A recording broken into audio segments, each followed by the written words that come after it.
দর্শক, আওয়ামী লীগ নিয়ে কিন্তু কিছুদিন থেকেই বাংলাদেশের রাজনীতিতে খুবই উত্তপ্ত পরিবেশ বিরাজ করছে।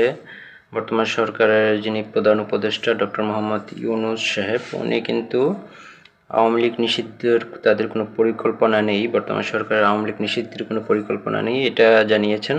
এবং অন্যদিকে বিএনপি মনে করছে যে আওয়ামী লীগের বিচার শেষে যদি আওয়ামী লীগ ফিরতে চায় তাহলে বিএনপিরও কোনো আপত্তি নেই, আসলে সেরকম কোনো আপত্তি নেই তাদের। কিন্তু বৈষম্যবিরোধী ছাত্র আন্দোলন, এনসিপি এবং তাদের মিত্র সংগঠনগুলো কিন্তু এখানে খুবই আপত্তি করেছে এবং তারা এ বিষয়ে খুবই কঠোর যে তারা আওয়ামী লীগ একদমই নিষিদ্ধ চায়। তারা আওয়ামী লীগের কোনো রকম পুনর্বাসন কিংবা বিচার পরবর্তী পুনর্বাসনও তারা আসলে কোনোভাবেই মানতে রাজি নয়। অন্যদিকে আসলে হাসনাত আবদুল্লাহ তিনি কিন্তু অভিযোগ করেছেন যে ক্যান্টনমেন্ট থেকে আওয়ামী লীগ পুনর্বাসনের পরিকল্পনা হচ্ছে।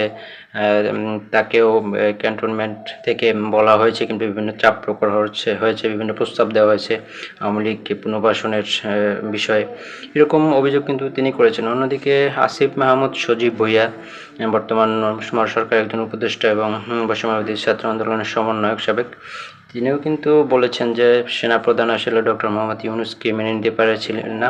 তিনি আসলে যখন ডক্টর মোহাম্মদ ইউনূসের নাম প্রস্তাব করা হয় তখন আসলে এক প্রকার বুকে পাথর চাপা দিয়েই আসলে তিনি ডক্টর মোহাম্মদ ইউনূসকে মেনে নিয়েছেন, সেনাপ্রধান মেনে নিয়েছেন, এটা আসলে তিনি বলেছেন।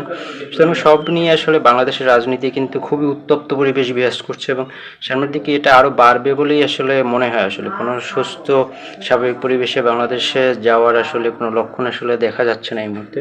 কর্মীর সামনে আসলে বিএনপি আর আওয়ামী লীগের ভিতরে একটা আসলে কিছুটা তাদের ভিতরে যে শত্রুতা ছিল কিংবা তাদের ভিতরে একটা দূরত্ব ছিল 5ই আগস্টে কিংবা আন্দোলনের পরবর্তী সময়, সেটা কিন্তু দূরত্বটা কিন্তু কমে এসেছে এবং তারা কিন্তু কিছুটা মিত্রর মতো হয়ে গেছে। সুতরাং এই জিনিসগুলো আসলে কিন্তু সামনের রাজনীতিতে বড় ধরনের প্রভাব ফেলবে বলে মনে করা হচ্ছে।